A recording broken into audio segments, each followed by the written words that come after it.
here for drama all weekend on TNT. A trained killer has his sights set on the president, but one man will do anything to stop him. Don't miss Clint Eastwood and John Malkovich in The Line of Fire. Next after NASCAR on TNT. Even though there are 147,000 seats here at Bristol Motor Speedway, this is the toughest ticket in NASCAR.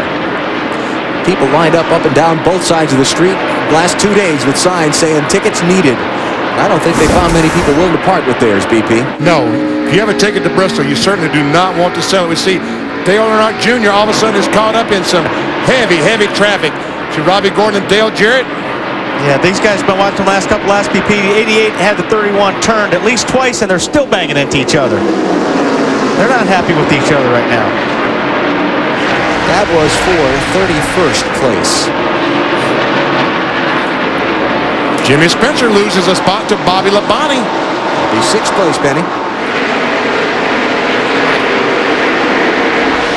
And up front, the leaders are in some pretty heavy traffic, too. So things are going to get interesting here in a couple of minutes. They're interesting right now. Junior still trying to get by Steve Park in the 1 car. He just put his teammate Michael Waltrip a lap down. Now he tries to put his other teammate Steve Park back a lap down. And Russia says, I got 3 DEI cars right in front of me. Hey, that's a hard way to pass up there, Rusty. Now, if you're Michael, who we're riding with here, even though Dale Jr. just went by you, you want to try and stay in contact with him, because if the caution comes out, maybe you can get a lap back. Looks like Jeff Gordon was trying to get by Rusty Wallace up between 1 and 2.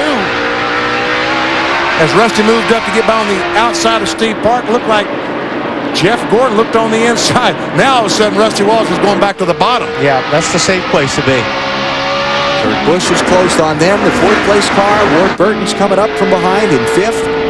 Now if Rusty can get up to that 1 car, he'll use the bumper. Here comes Jeff Gordon taking a look, but he's going to have to get even lower than that.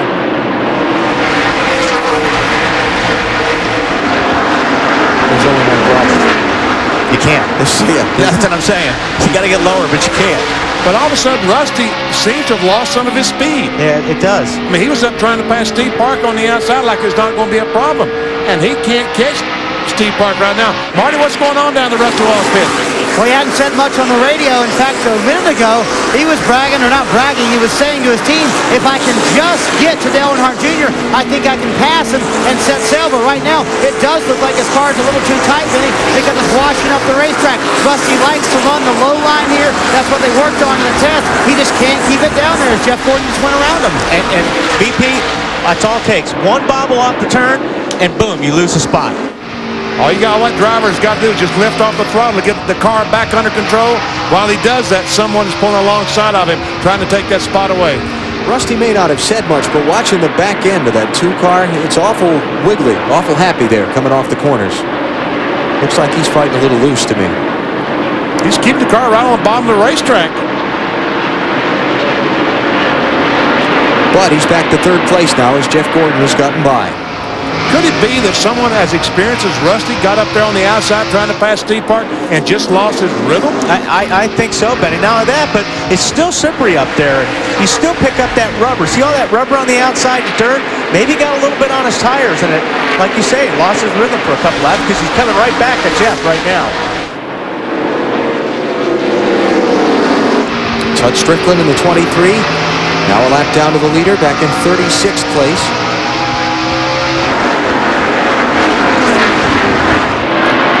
What about the championship leaders? Mark Martin in the 6th, running in 24th. Sterling Marlin running 25th. 3rd place in points, Jimmy Johnson, just ahead of them in the 48 and 22nd. Well, I tell you what, he's got that Dodge.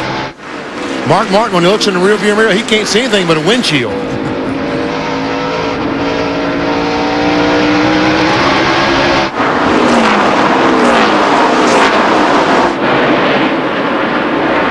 Ricky Rudd trying to take 10th from Bill Elliott, and he does. And here's Tony Stewart, the 20 car. If you've been looking for that orange machine and haven't seen it, now you understand why. Tony's got that car working right on the bottom. It looks good. What does it say, Matt? The Big Orange, Wally, is starting to roll. He started 26 up to 12. He was loose on exit back on lap 32, but now the car has gone to the tight side. Keep one thing in mind. Twice in Tony Stewart's Winston Cup career, he's had to climb from the race car in the middle of the race. Sonoma 2000 came back the next year extra motivated and won the thing. Back here at the spring race at Bristol, he led 74 laps, and then from the pain from his injury suffered in Darlington, he had to get out of the car at lap 367. He's extra motivated tonight. He wants to win his second straight Bristol night race. Well, he just took 11th spot from Bill Elliott, so now this is what I would call marching to the front. Kurt Busch starting to put some pressure on Rusty Wallace for third place.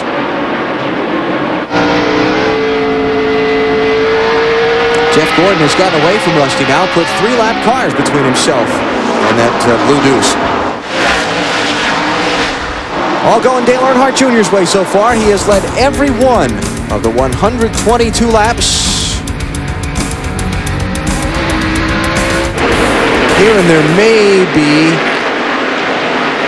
one of the teams reported to NASCAR there might be some oil on the track. NASCAR spotters can't find it, so it looks like we're going to stay under the green. I wonder if that's one of the guys that need to pit, BP. Yeah. One of these guys that Junior's coming up behind here? Yeah. No, teams wouldn't do that, would they? Yeah, Try to get a caution on purpose? We'll be back.